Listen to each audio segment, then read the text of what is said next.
Everybody thought it was just label drama, maybe a disagreement behind the scenes. But what federal investigators are accusing Pooh Shiesty of doing is way deeper than rap beef. Because this isn't just about music anymore. This situation has now turned into a federal kidnapping and robbery case, and the details sound like something out of a movie. Pooh Shiesty is one of the biggest artists to ever come out of Gucci Mane's label. Gucci Mane helped push his career to another level, and for a while, it looked like their relationship was solid. But behind the scenes, things allegedly weren't as smooth as they looked on social media. According to federal prosecutors, tension had been building about business, paperwork, and contracts, and eventually it reached a point where the situation completely exploded. The meeting. What they say happened. Federal authorities claimed that on January 10, 2026, Gucci Mane and two other people from the music industry were invited to a recording studio in Dallas, Texas. They reportedly thought it was going to be a normal meeting. Business, music, contracts, just regular label stuff. But according to investigators, the whole meeting was allegedly a setup. They say Pooh Shiesty arranged for Gucci Mane to come to the studio under the idea they were going to discuss paperwork involving his contract situation. The turn. Everything changes. Once everyone was inside, prosecutors claimed things instantly turned violent. They alleged that Pooh Shiesty was not alone, that multiple people were involved, and that one person pulled out a weapon described as an AK-style firearm.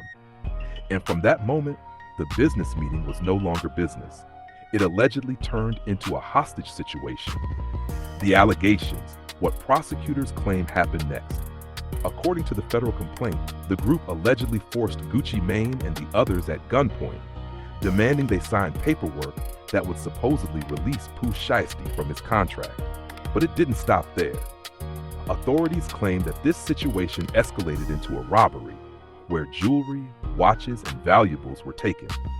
One of the reported victims allegedly said they were physically assaulted, and at least one person was reportedly choked to the point of nearly passing out.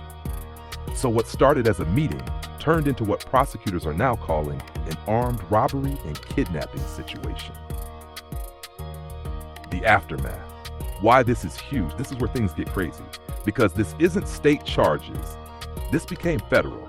And once the feds get involved, that usually means they believe they have enough evidence to build a major case. Reports say Pooh Shiesty and multiple other people were arrested. Some reports even mention other rappers connected to the situation, including Big 30, along with other alleged participants.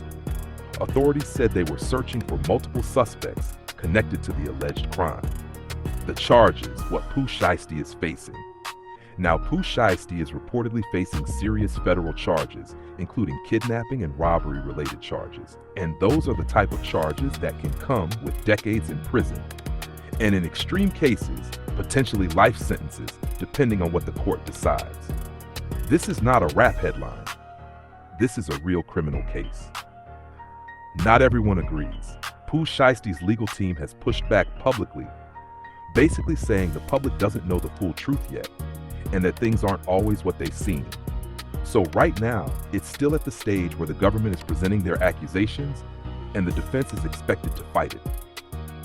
But the main reason everybody is shocked is because Gucci Mane is not just some random person. He's literally one of the most influential figures in hip-hop and one of the biggest label bosses in rap. So the idea that this could happen to him in a studio during a contract-related meeting is why this story is blowing up. At the end of the day, the situation is still developing, and Pooh Shiesty is innocent until proven guilty.